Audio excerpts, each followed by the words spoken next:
Hey guys, Joe James here with Mentorship Life Coaching. I get asked all the time, Joe, what makes you such an expert on relationships?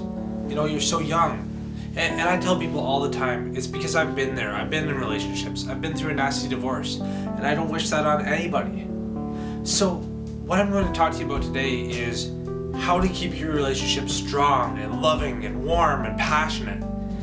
How to keep your relationship like it was when you first got together, when you first met. So let's look at how that works. So when two people first get together and they first kind of click or they first mesh and they have that moment that oh, I can't be without this person. I'm always thinking about this person. My heart's just pounding heavily. You know that moment. We've all been there. Well, the reason that happens is because when we meet the person that we feel is right for us, our brain releases this chemical called oxytocin.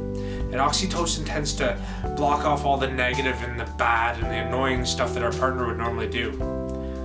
After about 12 to 18 months, the oxytocin levels wear off in the brain and we kind of come back to reality.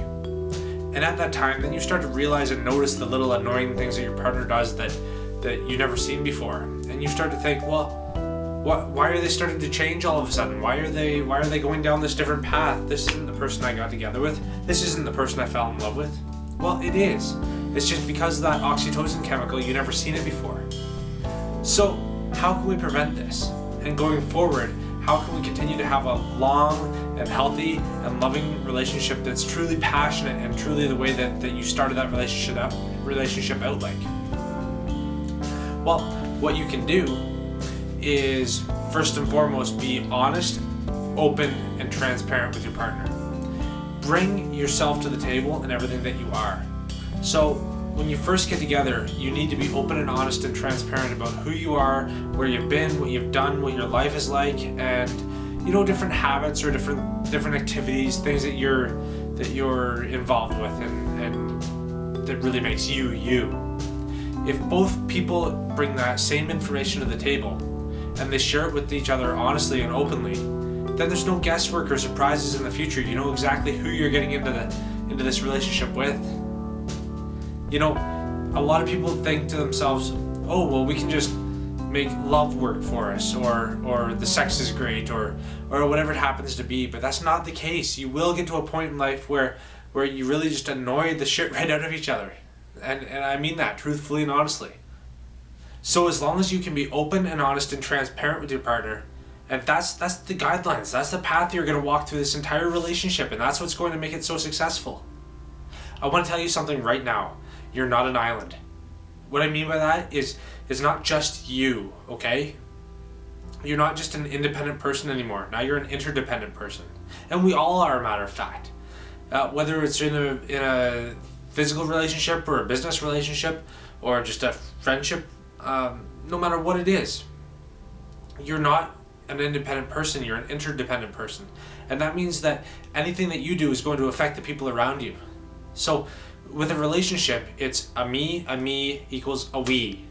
So now that we're a we, and we really have to emphasize on this we because everything that you're doing is affecting this other person, and everything they're doing is affecting you at the same time. So what we're going to do is we're going to learn the ins and outs of each other. We're going to know everything right down to the core values that you hold as a person. And then from there, we can go on to strive and set goals with each other and just put ourselves into a fantastic position for a relationship. Now, here's where the downfalls are. If people tend to have underlying issues that they've never dealt with or different things, maybe they've been cheated on in the past, maybe they've been in an abusive relationship physically, mentally, maybe they've been through some serious crisis like a car accident or experienced a death of someone close by to them. And these things can be really traumatic and really painful and underlying. But if you never ever deal with that underlying issue within yourself that you can truly that just holds you back and you take it with you throughout your life and you almost project it onto the people around you. If you don't deal with that stuff, then you'll never get healthy, you'll never get better, you'll never get over it. And I'm not saying to forget about it. I'm just saying to focus on what you've learned from this incident and focus on the knowledge and the experience of it and put the pain behind you. Physically put the pain behind you and move on from it. And that way you'll be able to share these experiences and help people around you learn about your experiences and learn about you and your failure. But you can move on from it without having that pain. So once we get all these underlying issues dealt with, that's when we can be open and honest and transparent with our partner and go on to have a truly successful relationship. There's a great book out there called The 5 Love Languages by Dr. Gary Chapman. And in this book, he goes on to talk about 5 different love languages that we all speak. Now, what are these love languages, you ask? Well, number 1 is words of affirmation. Things like telling your spouse, "Oh, I love you," or "Thank you for doing that. That really makes me feel loved." The second thing is acts of service. Things like doing the dishes, changing the baby's diaper, taking out the garbage, all the little things in life, the little things that really make somebody feel great about it. The third love language, gift giving. Now, whether it's something that costs a lot of money or something that you just found on the side of the road and you know that it really means something and it means a lot of value. Gift giving can be an extremely strong love language. The fourth one is physical touch. Now, that could be things like a back massage, holding hands, sexual intercourse, all kinds of different things where you're physically touching with your partner. And which brings me to the fifth one, is quality time. Now, quality time may speak something different to every person. So it may be snuggling up to watch a movie, or it could be just time outside with the kids. Anything that falls under that quality time will be clearly defined by your partner if that is their love language. So what you need to do is you need to sit down and truly ask your partner, paint me a picture. What does your love language look like? What does love look like to you? And they'll tell you if love to you means having your spouse take out the garbage or sweep the floor or run the vacuum around, then clearly acts of service is your love language.